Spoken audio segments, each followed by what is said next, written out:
غادي نوجدو مع بعضياتنا أحسن صلصة وأسهل صلصة كتدخل في العديد من الوصفات، لي بات، بيتزا، الحريرة للشوربات، العديد من الوصفات، أي وصفة كتحتاج صلصة فكتحتاج ليها هادي.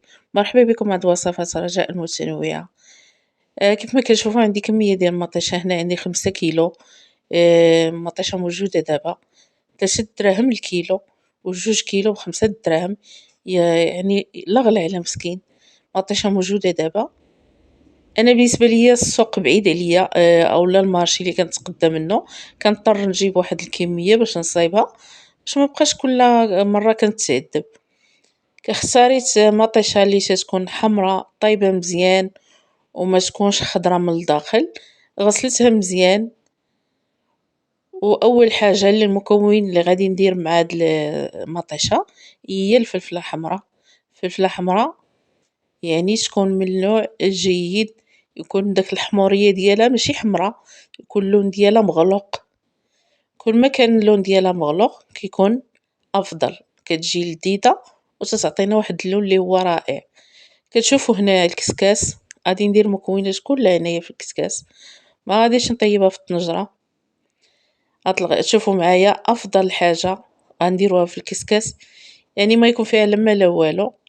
مطيشه كتنزل داك الماء ديال الزريعه اللي كيضر بالمصران اللي عنده مشاكل صحيه في الامعاء، غتصلح له هاد الطريقه هادي.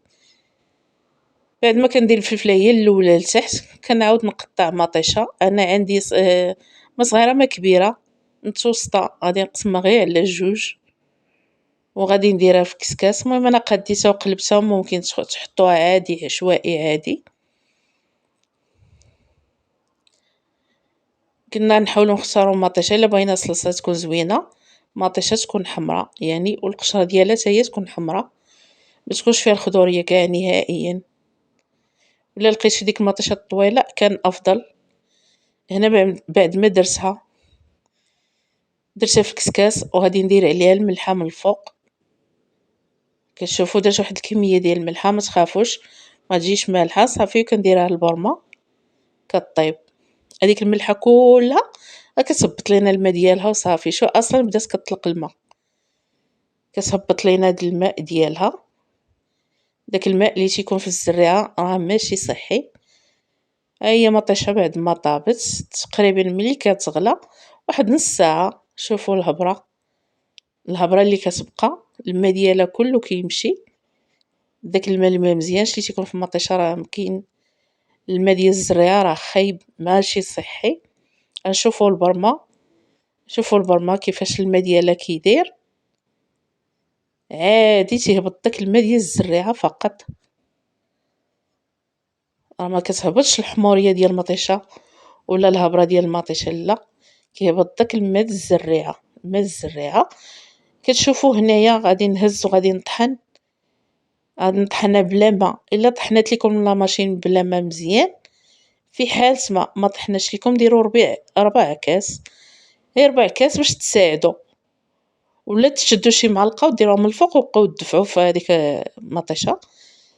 هنا بعد ما طحنتها، احسن طريقه باش نصفي ديك المطيشه هي هاد الاله اليدويه، عمليه بزاف وسريعه احسن من الشبكه مع المعلقه ولا سباتيلا كتضيع شويه الوقت مجهود. هادي كتبقى تخدم بيدك هكا وهي كتهبط كتصفي، كتسربي ما كتشدش الوقت. هانتوما غتشوفوا معايا.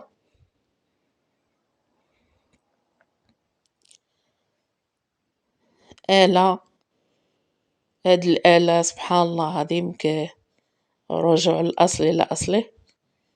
الآلة يدوية اللي ما نستغناوش عليها نهائيا.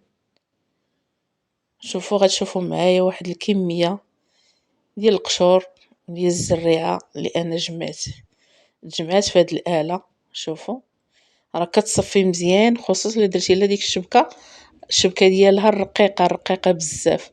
شوفوا القشور والزريعة، ما شاء الله هاد الآلة اليدوية غزالة كتنفع. الكمية ديال المطيشة اللي وجدت تبارك الله كتخرج خاسرة. شوفوا كيفاش دايره تبارك الله ما شاء الله كتشهي. قربتها لكم. ممكن الا بغيتو تحبسو هنا غتحبسو هنا. القضيه هنايا في هاد اللحظه هادي قضيه ساهله. انا درتها شويه كطيب، شوفوا كطير هنايا، تعرفوا راه نشفات شويه، درتها زيت تزيد تنشف شويه، شوفوا تبارك الله. وانتم ممكن اللي بغى يخزنها يخزنها هكاك صافي. انا زدت نشفتها، ممكن تنشفوها بحالي شويه، واخا هي راه ما فيهاش الماء نهائيا. شوفوا تبارك الله كيفاش كتجي كتشهي، اللون ديالها غزال كيحمق، ما تحتاجش كاع ما عطيش هاد الحك نهائيا. شوفوا اختارت وزادت عقادت بزاف. تقريبا درتها طيب غير واحد نص ساعه نص ساعه، حيت هي اصلا ما فيهاش الماء. هنا بالنسبه للتخزين، اول حاجه انا غندير واحد 4 القراعي اللي غادي نعمرهم بهاد الصلصه هادي، غادي نعقمهم. اللي عنده القراعي وبغى يعقمهم بحال هكا تبارك الله يعقمهم، غادي يسدها مزيان. التعقيم القراعي معقمين بطبيعة الحال ما طيب. ثاني حاجة السر هو انه خاصو يتسد مزيان، ضروري القرعة تسد مزيان. الا بغيتو تخزنوا مطيشه في القرعه خاص تكون القرعه ديال الدجاج وعندها هادو ديال الحديد. شوفوا هنا كاين واحد السنينات، وهاد الغطايات ديال الحديد هما عندهم سنينات. نحاولوا السنه كتدخل في واحد 2 سنينات، تحسي بها دخلات صافي عرفه راه تسدات مزيان. هنا كنعقمهم كنديرهم في الطنجره، نديرهم مع الماء طايب واحد الساعه الا ربع وصافي. اللي عنده الكونجيلاتور ولا عنده ثلاجه كبيره وما بغاش يدير القراعي، طاوة على قد ديك الصلصه اللي عندك، غتغلفها واحد البلاستيك وتفرغ فيها ديك الصلصه طبيعه الحال.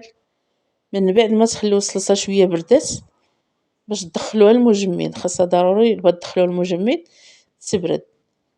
هنا كنحاول نقادها باش غندخلها المجمد تجمد، ما تخليوهاش تجمد تتولي حجره نهائيا، تجمد غير توقف باش تقطعوها تفرقوها مربعات وترجعوها تجمد. ديك الساعه فرقوها كي بغيتو. القراعي ديالنا بعد ما عقمناهم في الطنجره قلنا طابو ساعه ساعه الا ربع، درت لهم ساعه الا ربع. انا خليتهم حتى الصباح، عاد جبدتهم دابا من الطنجره تبردوا على خاطرهم في الطنجره صافي.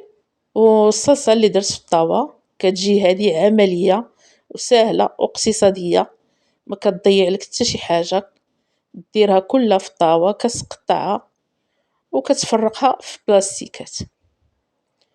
شوفوا هنا راه خليتها جمدات بحال غير نص جمده، حيت الا جمدات بزاف كتولي حجره كتقصاح. هنا غادي نرجعها للثلاجه ولو غير واحد ربع ساعه. شوفوا تبارك الله كيفاش كتولي. هنا عاد نفرقها في البلاستيكات ونديروها في المجمد على حسب القياس. شوف حبه وحده كافيه تبارك الله الحريره. ولا الشوربه ملي تبغي الشوربه راه غتقسمها على جوج، غتاخد غير القياس، ديرها مربعات وتاخد القياس. التخزين ديالها ساهل، ساهل بزاف واقتصادي. هادي اللي عندهم الثلاجه واللي عندهم الكونجيلاتور افضل 100 مره من القرعه. تنقول لكم بصحه والراحه وبسلامه عليكم.